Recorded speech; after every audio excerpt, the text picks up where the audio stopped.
नमस्कार। आज की बात की शुरुआत करते हैं इस वक्त की ताज़ा खबर से, बड़ी खबर से और एक अच्छी खबर से। आज़ादी के बाद सबसे बड़े टैक्स रिफॉर्म जीएसटी यानी गुड्स एंड सर्विसेज टैक्स से जुड़े 4 विधेयकों को अभी अभी लोकसभा ने पास कर दिया है। इन विधेयकों को राज्यसभा में पेश किया जाएगा। आज जीएसटी से जुड़े 4 विधेयकों पर बहस की शुरुआत की वित्त मंत्री अरुण जेटली ने जीएसटी को एक क्रांतिकारी कदम बताया। जीएसटी के लागू होने के बाद केंद्र और राज्यों में लगने वाले दर्जनों टैक्स खत्म हो जाएंगे। एक देश एक टैक्स का सिस्टम लागू हो जाएगा। जीएसटी के 4 टैक्स रेट होंगे और इसकी अधिकतम सीमा 28% होगी।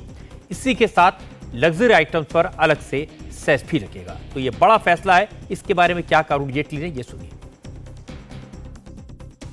इस देश में इनडायरेक्ट टैक्सेस की प्रणाली थी, वो प्रणाली जो आज भी चली आ रही है, जो 15 सितंबर इस वर्ष तक चलेगी। उसके तहत कुछ टैक्सेस केंद्र को लगाने का अधिकार था, कुछ टैक्सेस राज्यों को लगाने का अधिकार था।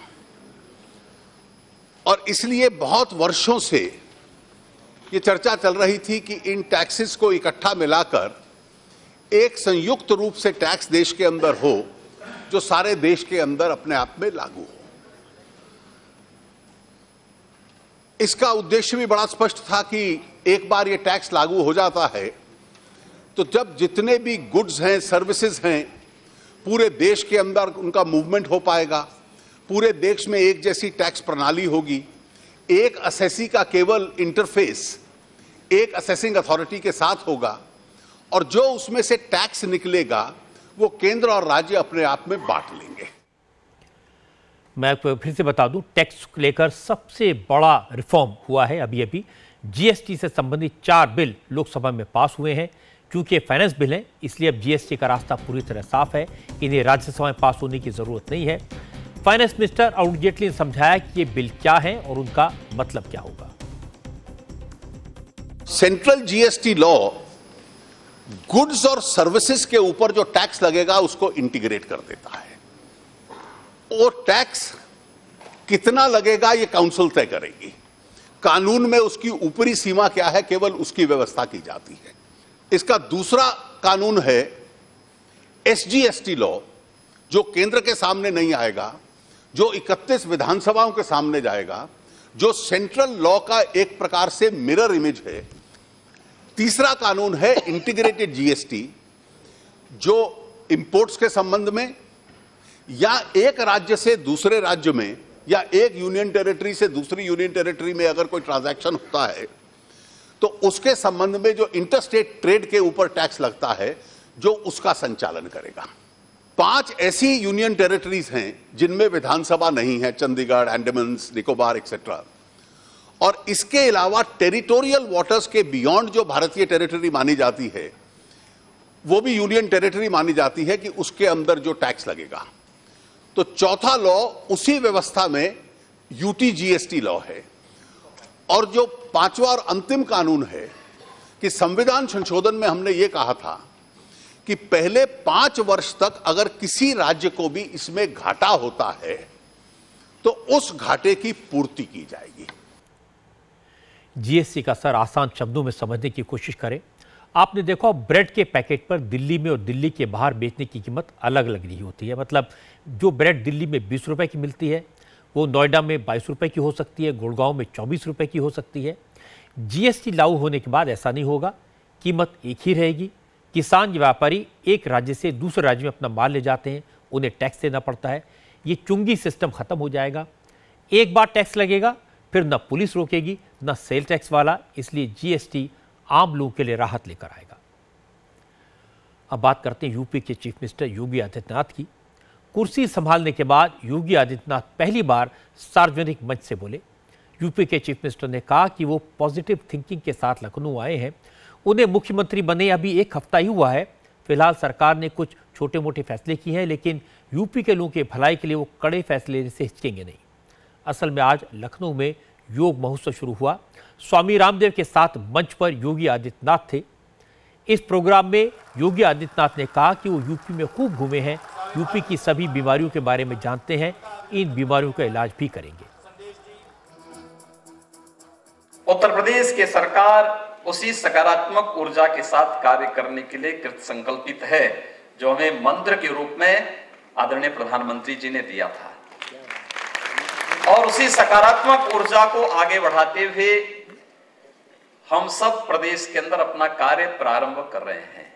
अभी तो खैर एक सप्ताह हुआ है, एक सप्ताह के अंदर हम लोगों ने कुछ छोटे छोटे निर्णय लेने के प्रयास किए हैं, लेकिन हम लोग उत्तर प्रदेश के हित में, उत्तर प्रदेश की 22 करोड़ जनता के हित में बड़े निर्णय लेने में भी हिचकेंगे नहीं, क्योंकि उत्तर प्रदेश में रहा हूं, यहां पर सड़क से लेकर के सदन तक की यात्रा किया हूं, स्वाभाविक रूप से सड़कों पर भी आंदोलन किया हूं, मंदिरों में मठों में घूम करके भिक्षा भी प्राप्त किया हूं, तो मुझे यहाँ की सारी बीमारियों का पता है और उसका उपचार कैसे होना है इसका भी मैं इंतजाम कर रहा हूं।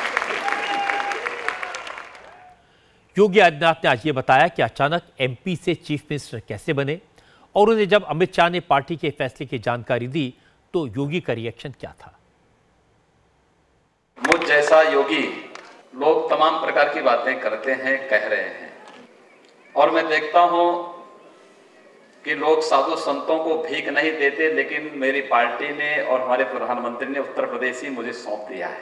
और जब मुझे मेरी पार्टी ने, हमारे राष्ट्रीय अध्यक्ष से अमित भाई शाह जी ने कहा कि आपको उत्तर प्रदेश जाना है, तो मैंने कहा मैं तो उत्तर प्रदेश से ही आ रहा हूं। कहा नहीं नहीं, उत्तर प्रदेश में आपको कल ही मुख्यमंत्री का शपथ लेना है। मैं आपको आश्चर्य करूंगा कि मेरे पास उस समय केवल एक जोड़े कपड़े थे, तो मैं ही नहीं समझ पा रहा था कि मैं क्या करूं, कैसे कहूं। अगर मना करता हूं तो लोग कहेंगे देखिए पलायन का रास्ता अपना रहे हैं, उत्तर प्रदेश की अराजकता से, उत्तर प्रदेश के दंगों से, उत्तर प्रदेश के भ्रष्टाचार से, उत्तर प्रदेश के उस मकड़ जाल से भागना चाहते हैं। तो मैंने कहा चलिए कोई बात नहीं भाई, हम साधु संतों का क्या है, अगर मैं केवल एक लंगोट में भी सड़कों पे निकलूंगा लोग कहेंगे देखिए इनका बाना है, कोई बात नहीं। केवल एक जोड़े कपड़े थे मेरे पास, तो मैं उसी समय एयरपोर्ट आया और उसी विमान से फिर लखनऊ आ गया। लखनऊ में विधान मंडल दल की बैठक रखी गई थी, मुझे कहा गया उस बैठक में आपको जाना है। मैं उस बैठक में गया, लोगों ने मुझे चुना और अगले दिन शपथ हो गई। योगी आदित्यनाथ ने आज फिर कहा कि वो उसी रास्ते पर चलेंगे जिस पर केंद्र में प्रधानमंत्री नरेंद्र मोदी चल रहे हैं। योगी ने कहा कि उन्होंने मोदी से सकारात्मक की सोच का मंत्र लिया है और वो भी पूरी पॉजिटिविटी के साथ काम करेंगे। जो चुनौतियां हमारे सामने आने वाले समय में हैं, मुझे लगता है कि उसका हमारे सामने एक ही मंत्र है, और वो जो मैंने इस देश के यशस्वी प्रधानमंत्री आदरणीय नरेंद्र मोदी जी से सीखा है, वह है जीवन में एक सकारात्मक सोच। सकारात्मक सोच नहीं होती तो भारत आज दुनिया की एक उभरती हुई महाशक्ति नहीं होती।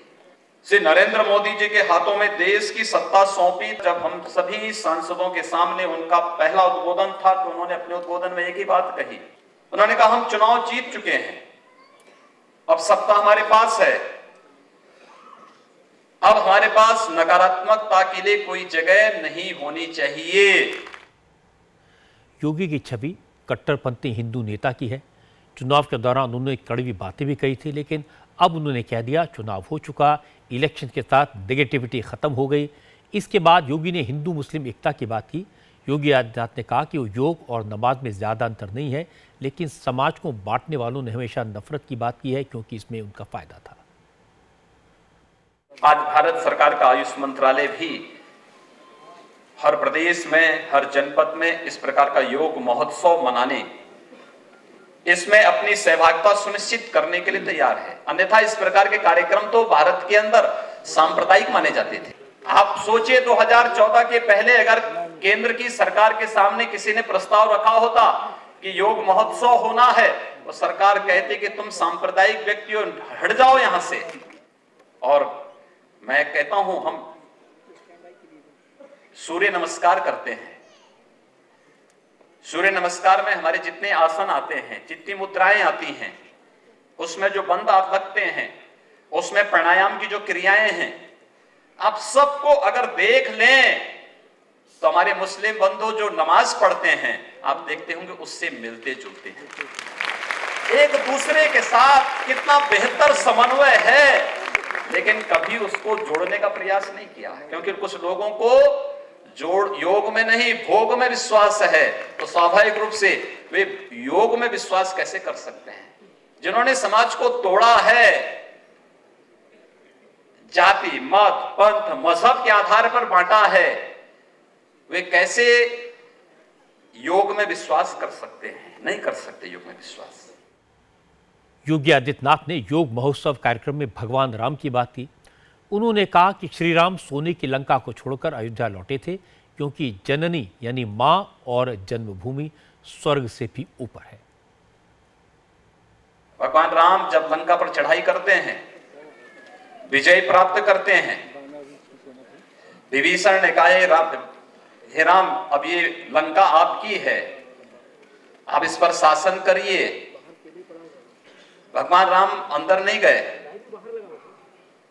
वे लंका के बाहर ही जहां युद्ध भूमि था उसी की ओर जहां उनका शिविर लगा था वहीं बैठे थे। लक्ष्मण से कहा जाओ सीता को लेकर के आओ। लक्ष्मण ने कहा कि भैया कुछ दिन रह लेते हैं, ये तो पूरी लंका ही सोने की है। तो भगवान राम ने एक ही बात कही थी, अभी स्वर्णमयी लंका न में लक्ष्मण रोचते। और उसकी जो अगली पंक्ति है, मुझे लगता है कि हम प्रत्येक भारतीय के लिए अत्यंत प्रेरणादायी है कि जननी जन्मभूमि से स्वर्गादपि याद रखना। भारत के अंदर जन्मे हुए प्रत्येक व्यक्ति के लिए यह एक मूल मंत्र है आगे बढ़ने का।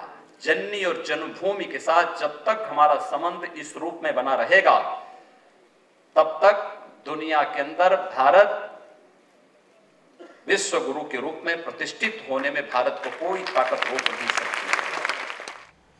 योगी आदित्यनाथ ने योग गुरु स्वामी रामदेव की जमकर तारीफ की। योगी आदित्यनाथ ने कहा कि योग को दुनिया भर में मशहूर करने में स्वामी रामदेव का बड़ा योगदान है।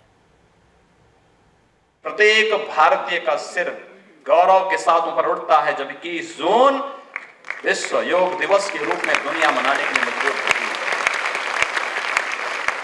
पहले वर्ष 172 देश और दूसरे वर्ष 192 देशों ने इसमें एक साथ भागीदार बनकर के इस पूरे आयोजन को आगे बढ़ाया।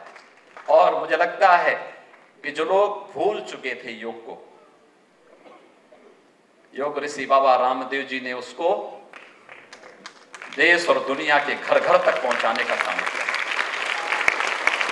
जहां हम प्रधानमंत्री श्री नरेंद्र मोदी जी का अभिनंदन हम सबको इस अवसर पर करना चाहिए कि इन्होंने हमारी पहचान को दुनिया के सामने स्थापित किया, वहीं योग ऋषि बाबा रामदेव जी ने भी इस कार्य को जन जन तक पहुंचाने का जो कार्य किया है, यह भी एक अभिनंदनीय कार्य है हम सबके लिए।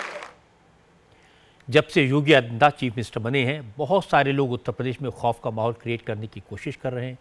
कुछ लोग इसे हिंदू राष्ट्र बनाने की शुरुआत कहते हैं, लेकिन आज योगी आदित्यनाथ ने ऐसे सब लोगों को जवाब दिया। योगी ने कहा कि नमाज और सूर्य नमस्कार में ज़्यादा फर्क नहीं है, दोनों से सेहत भी सुधरती है और मानसिक संतुलन भी बना रहता है।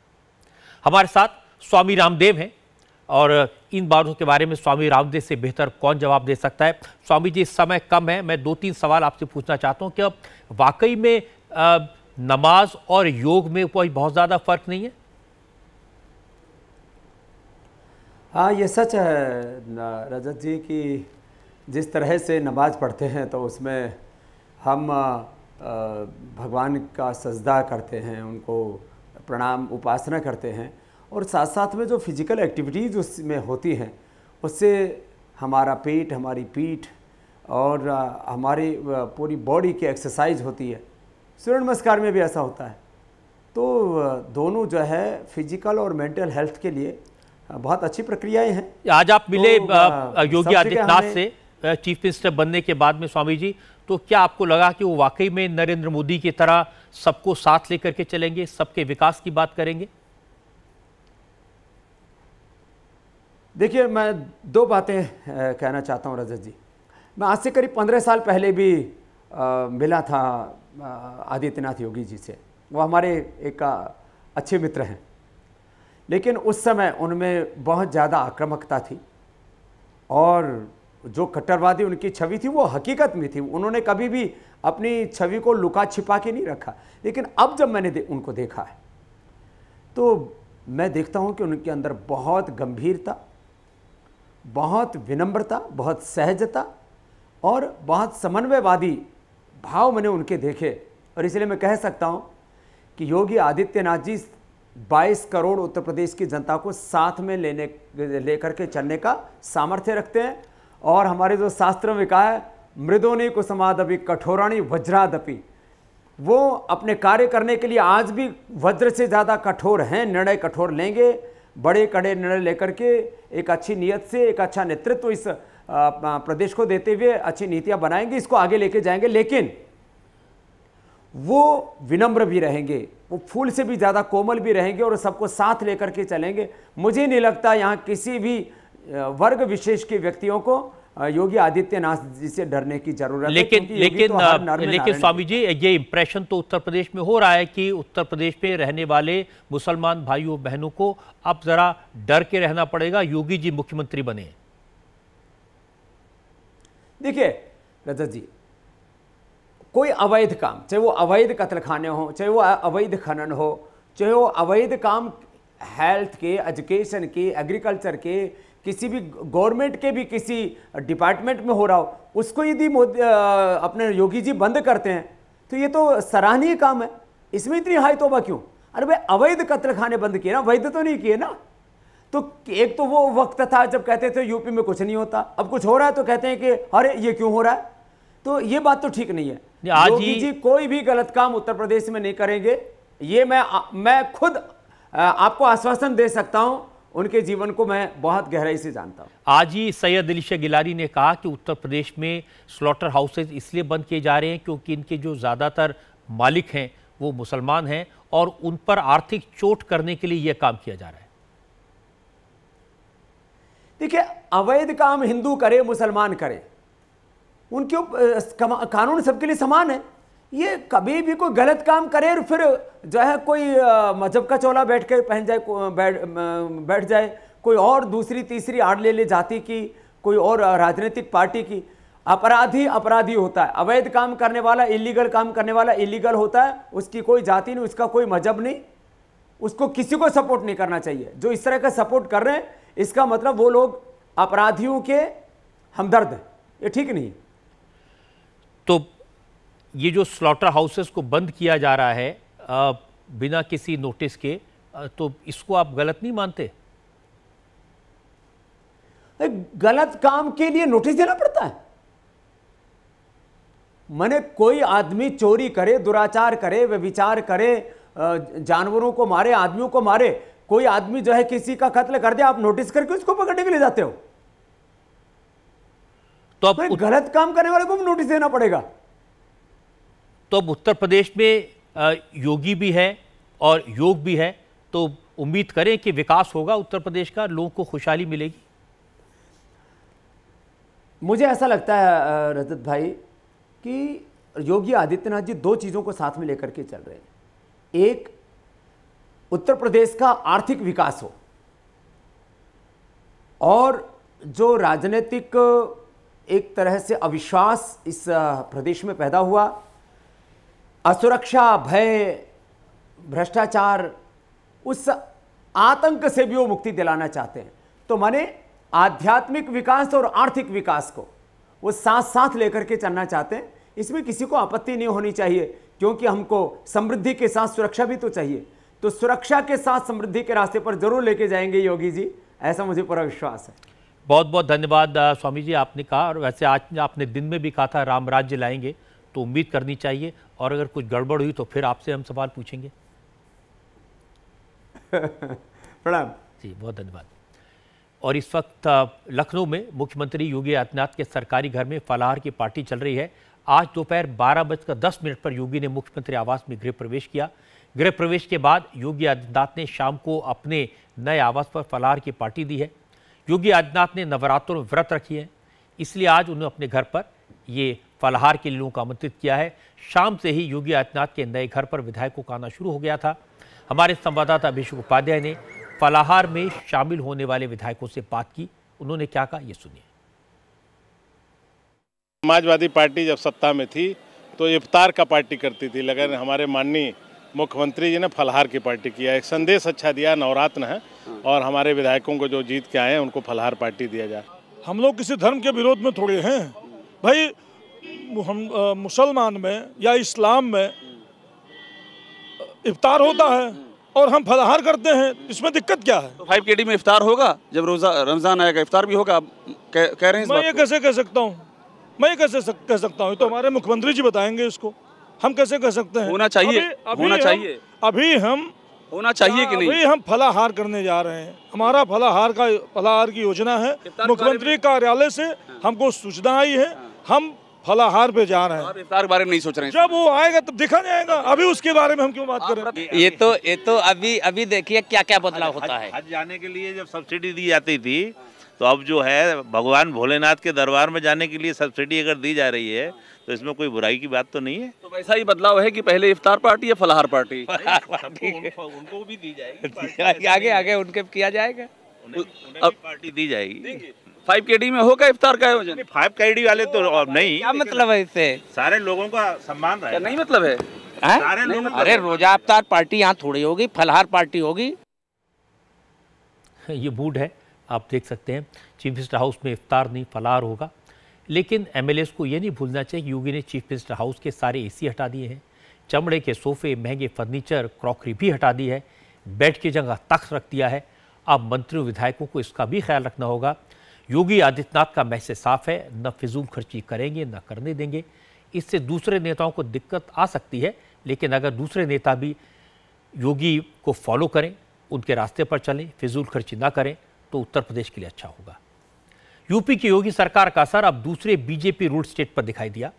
झारखंड में इलीगल स्लॉटर हाउस को बंद करने के लिए 72 घंटे का अल्टीमेटम दिया गया है। इसके अलावा राजस्थान, छत्तीसगढ़, मध्य प्रदेश और उत्तराखंड में गैर कानूनी स्लॉटर हाउस पर कार्रवाई शुरू हो गई है।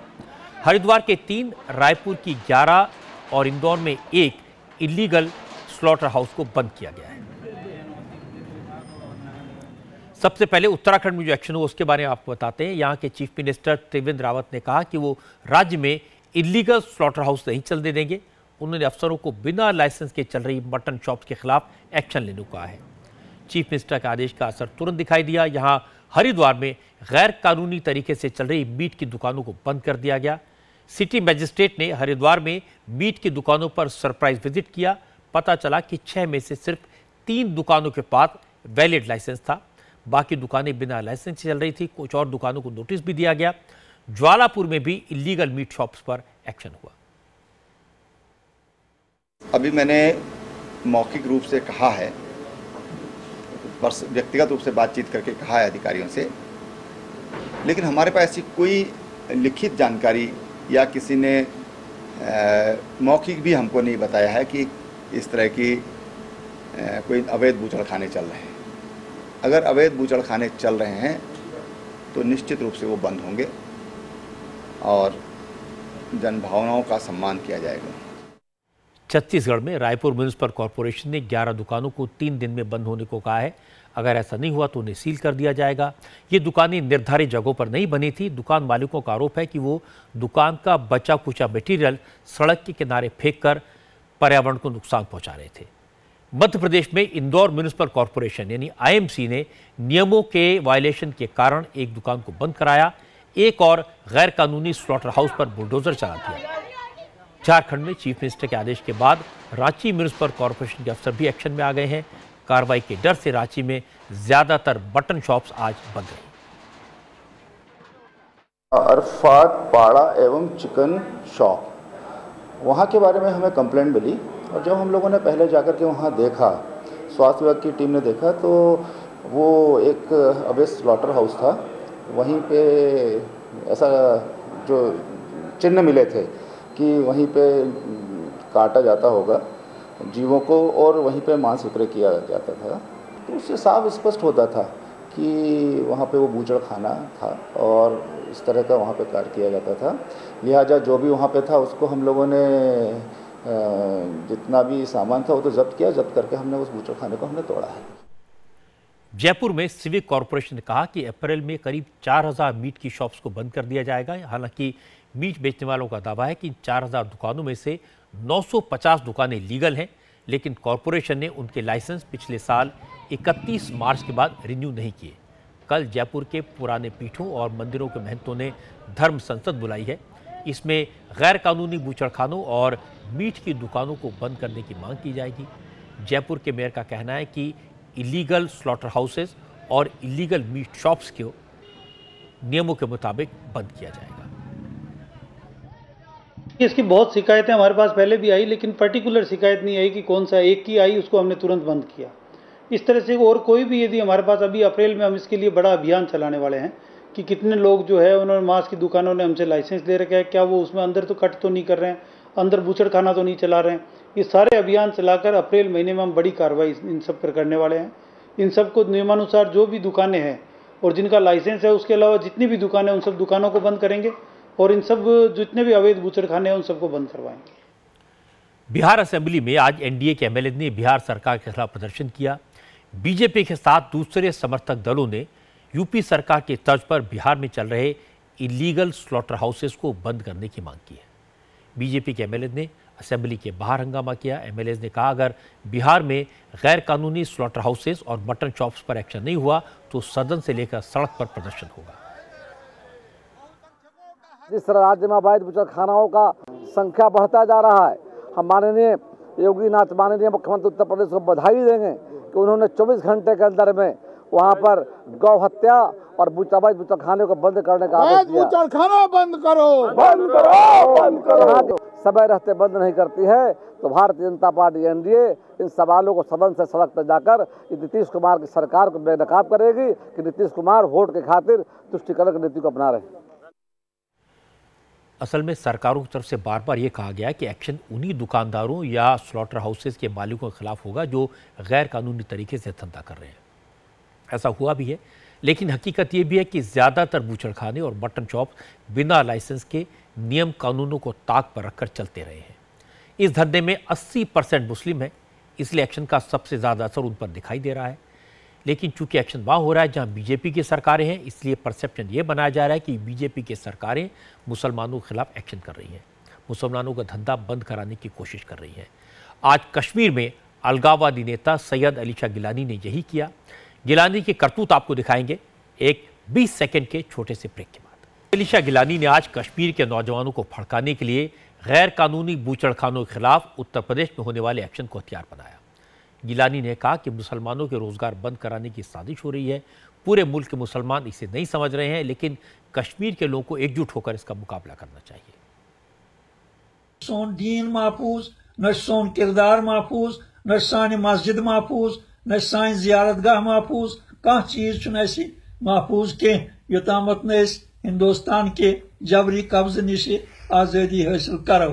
आज तुम वुचान हिंदुस्तान मं क्या मुसलमान सत सपदान, क्या आज ऐलान सपदान कि यम जन ते मस्जिद नसा गसन बनी कह या ये मुसलमान सतन कुन जाए आसान तिम बेजार रोजगार करान तिमन तिम बंद करने तिमन बेकार बनाने कि तुम करो पाने अंदाज कि ये हिंदुस्तान मं 20 करोड़ मुसलमान बसान, मगर तिमन 20 करोड़न मुसलमानन तिम पन्ने इज्तिमायतुक मुजाहर करान कह। अस पजे जम्मू कश्मीर मं इज्तिमायतुक मुजाहर करुन, अस पजे यकसू बनन, अस पजे यकजा बनन। गिलानी तो चाहते हैं कश्मीरियों के बच्चे किताबें छोड़कर बंदूक उठा लें, करियर बनाने के बजाय मौत के रास्ते पर चलें। गिलानी ने कहा कि कश्मीरियों को वोट का इस्तेमाल छोड़कर हिंसा का रास्ता अपनाना चाहिए। इस अलगाववादी नेता ने जम्मू कश्मीर की पुलिस पर हमला किया। गिलानी ने कहा कि जम्मू कश्मीर पुलिस में ज़्यादातर मुसलमान हैं, लेकिन वो आतंकवाद के खिलाफ ज़्यादा मुस्तैदी से लड़ रहे हैं। पता नहीं वो क्यों मरना चाहते हैं। लिहाजा पज अहद कर इस करो न वोटुक इस्तेमाल कह और गो बे प्रत कह इस्लामी मिजाज गस मज पैदा गन पुलिस बहरहाल ये सेठा नाकार रोल और सेठा सेठी क्या वन बह तुह कि सेठा पशेमान करने वोल इंतहाई तिम जुल्मस मज ब्रोह ब्रोह जुल्म वर्तावनस मज जुल्म करनस मज सारी खुद ब्रोह पकान सबकत निवान आज CRPS मुकाबल BSPS मुकाबल आर्मी मुकाबल सोन पुलिस ब्रोह कुन पकान तिमे ज्यादा खुद ज्यादा जुल्म करान तिमे गोली चलावान ज्यादा खुद ज्यादा तिमे पेल्ट गन चलावान और तिमे ज्यादा खुद ज्यादा पन्ने ताकतुक इस्तेमाल करान पन्निस कौमस सीटन सठी दर्द मंदान यह सठी बेदर्दी हुन मुजाहर करान यह बहरहाल पुलिस पज ये वुचुन। अब आपको मैं ये बताता हूँ कि गिलानी किसे एड्रेस कर रहे थे, इससे आपको गिलानी जैसे नेताओं की असलियत समझ आएगी। कल हमने आपको बड़गांव एनकाउंटर के बारे में बताया था और आपको वो तस्वीरें दिखाई थी जिसमें पत्थरबाज सिक्योरिटी फोर्सेस पर पत्थर फेंक रहे थे। इस एनकाउंटर में मारे गए आतंकवादी के जनाजे में पहुंचे लोगों को सैयद अली शाह गिलानी फ़ोन पर एड्रेस कर रहे थे, उन्हें हथियार उठाने के लिए उकसा रहे थे। लेकिन ऐसा नहीं है कि कश्मीर का हर नौजवान गिलानी की सुनता है। ज़्यादातर कश्मीरी नौजवान गिलानी जैसे नेताओं की असलियत पहचान गए हैं। गिलानी जैसे नेता के बारे में, हुर्रियत के बारे में, एनकाउंटर के बारे में, पत्थर फेंककर आतंकवादियों की मदद करने वालों के बारे में वैली के नौजवान क्या सोचते हैं और ये भी आपको बताएंगे। आज हमारे संवाददाता मंजूर मीर ने श्रीनगर में ऐसे नौजवानों से बात की। इन लोगों ने साफ साफ कहा कि अब पेरेंट्स को अपने बच्चों को समझाना चाहिए कि वो उन्हें एनकाउंटर वाली साइट पर जाने न दें। अगर एनकाउंटर की साइट पर जाएंगे तो जान का जोखिम तो होगा ही। ये जो लड़के जा रहे हैं ऑपरेशन कहीं पर चला होता है तो लड़के जाते हैं वहाँ पर, तो सबसे पहले एक बात मैं कहना चाहता हूँ कि ये रिस्पॉन्सिबिलिटी होती है फैमिली की, क्योंकि अगर आपको पता है किसी जगह पे एनकाउंटर चल रहा है तो वहाँ पर गोलियाँ तो चलेंगी ही, क्योंकि वहाँ फूल नहीं बरसेंगे, वहाँ गोलियाँ ही चलेंगे।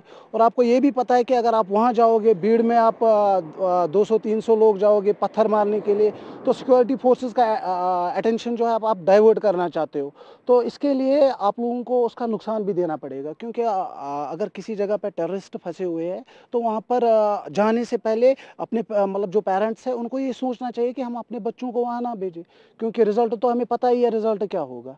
तो रही बात ये जो स्टोन पेल्टिंग है, इसका कारण एक ऐसा भी हम कहेंगे कि ये जो हमारे जो पड़ोसी है तो वो इसमें इंटरफेयर ज़्यादा करते हैं, क्योंकि वो लोगों को भड़का रहे हैं। कश्मीर के नौजवानों की आवाज़ क्या है? वो कह रहे हैं कि वायलेंस किसी मसले का हल नहीं है, पत्थरबाजी से नौजवान अपना नुकसान करते हैं। अगर मसले को सुलझाना है तो फिर बातचीत ही ऑप्शन है। दुखी की बात ही है, क्योंकि हमारे कश्मीर हमारे अपनी भाई ही एक एक करके देखिए कैसे ना उनमें छोटा आता है ना बड़ा आता है, अपनी जान को खामखा जोखिम में डाल रहे हैं। आपको लगता है कि जब तक ये पत्थरबाजी वगैरह बंद नहीं होगी तब तक अमन कायम नहीं होगा? मेरे हिसाब से तो वो गलत ही है। वहाँ से जो मुजाहिदीन हैं वो अपना काम कर रहे हैं, यहाँ से आर्मी वाले वो अपना काम कर रहे हैं। उन दोनों के काम के बीच में कोई तीसरा टांग अड़ा दे तो उसमें तो फिर वैसा हो जाता है। As a Kashmiri, as a youth, ऐसे लोगों को आप क्या सजेस्ट करेंगे? ये चीज़ से तो कोई मसला हल होने वाला नहीं है, चाहे कहीं पे एनकाउंटर्स हो रहे हैं, पथराव हो रहा है या कुछ भी हो रहा है, बातचीत से ही सारा चीज़ हल हो सकता है। ये बदकिस्मती है हमारे लिए कि हमारे नौजवानों को पता नहीं है असल में कि हम पत्थर क्यों मार रहे हैं और पत्थर का कॉन्सिक्वेंसेस क्या है। पत्थर मारने के नताइज, गलत नताइज भी आ सकते हैं। मेरी नौजवानों से यही गुजारिश है कि मेहरबानी करके वो इन चीज़ों पे ध्यान ना दे, वो किसी एनकाउंटर या किसी और जगह जहाँ कोई तसादम हो रहा है उसमें वो ना जाए। इससे बेहतर है कि वो अगर उनको प्रोटेस्ट करना है, वो अगर कहीं पे सोशल इनजस्टिस हो रहे है उसे प्रोटेस्ट करे, अगर बेरोजगारी का मसला है उन पे वो प्रोटेस्ट करेंगे तो मैं पहला इंसान होगा जो उनके साथ होगा। ऐसे बहुत सारे नौजवानों ने इंडिया टीवी से बात की, कुछ सैंपल केसेस हमने आपको सुनवाए। कश्मीर के नौजवान असल में क्या सोचते हैं।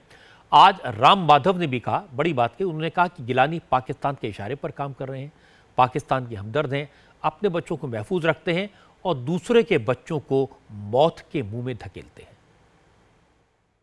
हुर्रियत सबको मालूम है, वो पाकिस्तान का बी टीम के रूप में ही काम कर रहा है घाटी में। और हुर्रियत का नेता का दुगलापन देखिए, एक तरफ वैली के युवाओं को हिंसा और आगजनी में धकेलते हैं, दूसरी तरफ अपने बाल बच्चों को सरकारी नौकरियों में अच्छी तरह रखने का प्रयास करते हैं। ये इनका डबल फेस है, लोग इसको जान रहे हैं। लोगों से हमारा यही अपील है कि शांति बरकरार रखे, शांति बनाए रखे। सिक्योरिटी फोर्सेस अपना कर्तव्य निभा रहे हैं। वहां आतंकवादियों से लड़ना, उनसे राज्य को बचाना, देश को बचाना सिक्योरिटी फोर्सेस का काम है। वो काम वो कर रहे हैं, उनको अपना काम करने दें।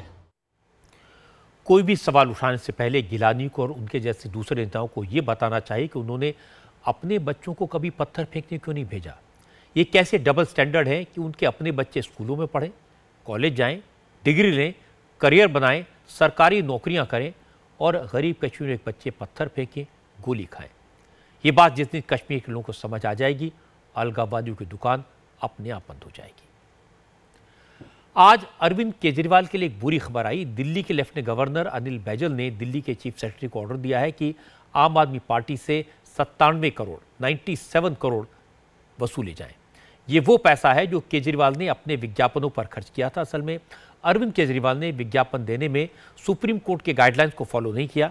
97 करोड़ के विज्ञापन जारी किए। 97 करोड़ में से 42 करोड़ का पेमेंट एड एजेंसीज को सरकारी खजाने से किया जा चुका है। बाकी 55 करोड़ दिए जाने अभी बाकी हैं। लेफ्टिनेंट गवर्नर ने अपने आदेश में कहा कि अब 55 करोड़ रुपए जो बकाया हैं उसका भुगतान एड एजेंसीज को आम आदमी पार्टी करेगी। जो 42 करोड़ दिए जा चुके हैं उसे आम आदमी पार्टी से वसूल करके सरकारी खजाने में जमा कराया जाए। केजरीवाल की पार्टी को यह रकम 1 महीने के अंदर वापस करनी होगी। अब लेफ्टिनेंट गवर्नर के आदेश के बाद केजरीवाल क्या कहेंगे ये सब जानते हैं। वो कहेंगे अनिल बैजल बीजेपी के एजेंट हैं, मोदी के इशारे पर काम कर रहे हैं। हो सकता है केजरीवाल ये कहें कि इससे तो नजीब जंगी अच्छे थे, लेकिन असलियत यह है कि कानून के मुताबिक, सुप्रीम कोर्ट के आदेश के मुताबिक उन्हें 97 करोड़ रुपए आम आदमी पार्टी से देने ही होंगे। टीम इंडिया के फॉर्मर कप्तान महेंद्र सिंह धोनी के आधार कार्ड की डिटेल सोशल मीडिया पर लीक होने के मामले में सरकार ने एक्शन लिया। उस सेंटर को 10 साल के लिए ब्लैकलिस्ट कर दिया जहां से धोनी का आधार कार्ड इशू हुआ था। असल में धोनी की वाइफ साक्षी ने एक ट्वीट किया जिसमें उन्होंने आधार कार्ड बनवाते वक्त दी गई धोनी की पर्सनल इंफॉर्मेशन लीक होने की बात कही थी। ये ट्वीट कॉमन सर्विसेज सेंटर के साथ इंफॉर्मेशन टेक्नोलॉजी मिनिस्टर रविशंकर प्रसाद को टैग किया गया था। इस ट्वीट के साथ साक्षी ने वो तस्वीरें भी शेयर की जिसमें धोनी की डिटेल्स पब्लिश की गई थी। रविशंकर प्रसाद ने फौरन साक्षी के ट्वीट पर रिप्लाई किया। रविशंकर प्रसाद ने माना पब्लिक पोर्टल पर डिटेल्स शेयर नहीं होनी चाहिए, लेकिन ये गलती जोश में हुई है। जिस लड़के ने गलती की है उसे समझाया भी गया है। धोनी देश के बहुत बड़े खिलाड़ी ही नहीं, मैं उनको देश के एक महान नायकों में मानता हूं, बहुत सम्मान करता हूं और मैं अभिनंदन करता हूं कि उन्होंने कॉमन सर्विस सेंटर के माध्यम से आधार बनवाया था। जो मैंने मालूम किया है कि आधार बनाने वाला उनके साथ आधार की फोटो खिंचवाकर बहुत उत्साहित हो गया और जहां तक मैंने जानकारी प्राप्त की पर्सनल डिटेल को बाहर नहीं किया गया है, लेकिन फिर भी मैंने उनकी पत्नी को आश्वस्त किया है कि इस बात का पूरा ध्यान रखा जाएगा। मैंने सीएससी को निर्देश दिया है कि उस उत्साही नौजवान को समझाया जाए ऐसी घटनाएं नहीं होनी चाहिए और मैंने स्वयं ट्वीट करके उनको उसका जवाब दिया है। आधार बिल्कुल सुरक्षित है, सबके डिटेल बाहर नहीं जा सकते, ये हम आश्वस्त करना चाहिए। ये बात सही है कि जिस लड़के ने धोनी की पिक्चर्स डाली उसने जोश में गलती कर दी, लेकिन इसमें कोई ऐसी इंफॉर्मेशन नहीं थी जिससे सेंसिटिव कहा जाए। लेकिन धोनी की वाइफ ने ऑब्जेक्शन जताया, एक्शन हो गया। आधार बनाने वाली संस्था को 10 साल के लिए बैन कर दिया गया। अब इस मामले को ही खत्म माना जाना चाहिए। एक ब्रेक का वक्त है। ब्रेक के बाद दिखाएंगे एक अच्छी खबर। एक ऐसे शख्स से मिलवाएंगे जिसने 70 से ज़्यादा HIV पॉजिटिव बच्चों को अपनाया और जिंदगी जीने की नई राह दिखाई। आज की अच्छी खबर आपको बताते हैं। महाराष्ट्र के लातूर जिले में एक गांव है HIV। यहाँ HIV का मतलब है हैप्पी इंडियन विलेज। यहाँ HIV पॉजिटिव बच्चों की ज़िंदगी संवारी जाती है। ऐसे बच्चे रहते हैं जिन्हें उनके परिवार ने ठुकरा दिया। ऐसे कई हैं जिनके माँ बाप की मौत हो गई, परिवार घर में रखने को तैयार नहीं हुआ, समाज ने कभी स्वीकार नहीं किया क्योंकि ये HIV पॉजिटिव है। इसलिए इस गांव में बच्चों के रहने का इंतजाम है, पढ़ाई लिखाई का इंतजाम है, खेल कूद, खाना पीना, दवा सब घर की तरह होता है। इस हैप्पी इंडियन विलेज को शिवालय नाम की संस्था चलाती है। आज हम आपको बताएंगे इस गांव में इस संस्था को चलाने वाले कैसे इसको चलाते हैं। पहले आपको हैप्पी इंडियन विलेज के कुछ बच्चों की बात सुनवा दें।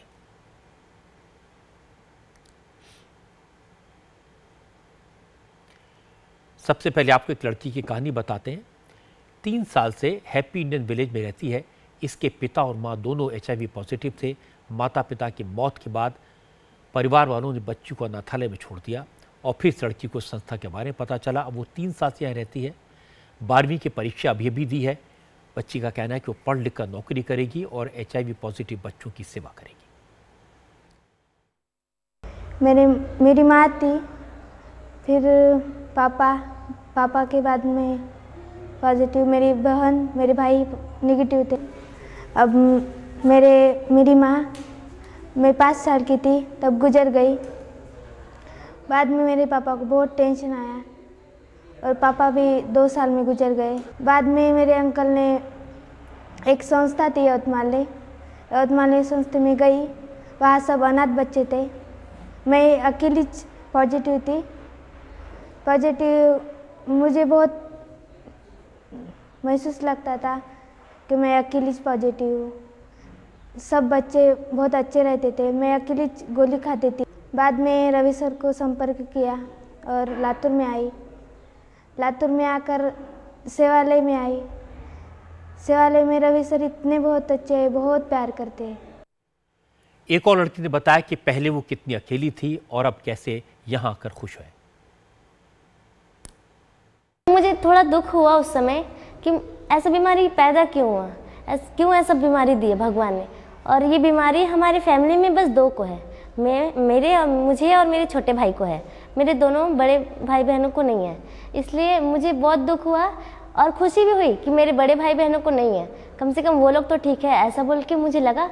और जब कोई भी बच्चा मुझे ऐसे बोलने लगा ना कि HIV है, तो मैं रो देती थी कि सब ऐसे क्यों बोल रहे हैं मुझे। अभी भगवान हमारी गलती है क्या कि हमें HIV है? भगवान का दिया हुआ है ये, तो फिर हमें क्यों बोल रहे हैं? ऐसा बोल के मुझे बहुत लगता था। तो मैं हमेशा अभी तक ये सोचती हूँ कि मैं एक डॉक्टर बनूँगी। और तब से मैंने ये निश्चय किया कि मैं डॉक्टर बनूँगी और इस HIV का हर पता करूँगी। और जिस बच्चे को HIV है उनका हर ऐसा कुछ दवाई मैं खुद बनाऊँगी जिस HIV बीमारी को ठीक कर सके।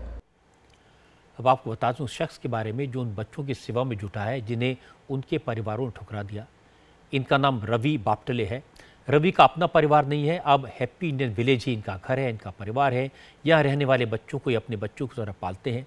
रवि ने अपना करियर पत्रकार के तौर पर शुरू किया था। 10 साल पहले 2007 में इनकी ज़िंदगी में ऐसी घटना घटी, इन्होंने नौकरी छोड़ दी, करियर छोड़ दिया, घर बार छोड़ दिया और HIV पॉजिटिव बच्चों की ज़िंदगी में खुशियाँ लाने के मिशन में जुट गए।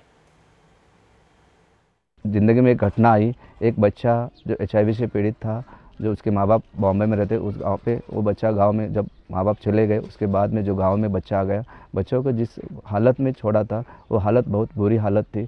जब बच्चा जाने के बाद उसके अंतिम संस्कार के लिए कोई आगे नहीं आ रहा था। जब हमने देखा और हम जाके वो देखा उसको, तो बच्चों को कीड़े ने मकोड़े ने खाया था। वो दृश्य देखे वहाँ पे हमने तय किया कि पूरा ज़िंदगी इन बच्चों के लिए काम करना है। रवि ने बताया इन्होंने HIV पॉजिटिव बच्चों के लिए आश्रम बनाया था, इसलिए शुरू में गांव वालों ने काफ़ी परेशान किया, लेकिन उन्होंने हिम्मत नहीं हारी। बांधकाम जब शुरुआत की थी तो कई लोगों ने आके रात में गिरा के उसको चले गए। उसी टाइम मैं ऐसे सोचा कि ये रूरल के लोग हैं, उनको सुधारेंगे। उनके ऊपर पुलिस कार्रवाई नहीं की, क्योंकि वो पुलिस कार्रवाई जब मैंने किया होता तो उनके मन में ऐसे रहता कि मेरे ऊपर कार्रवाई की है।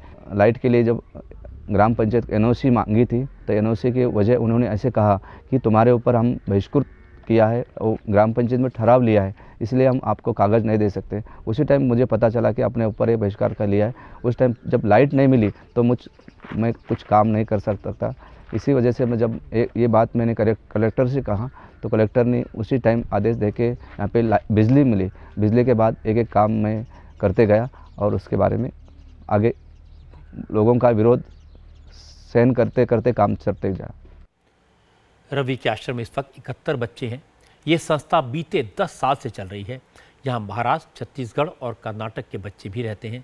रवि की जितनी तारीफ की जाए कम है, क्योंकि HIV पीड़ित बच्चों को अपनाना, उन्हें पढ़ाना लिखाना, उनकी दवा का इंतजाम करना बड़ी हिम्मत का काम है। एक ब्रेक, और ब्रेक के बाद आपको दिखाएंगे हैरान करने वाली तस्वीर। प्लेन में आग लग गई लेकिन किसी मुसाफिर को खरोंच भी नहीं आई।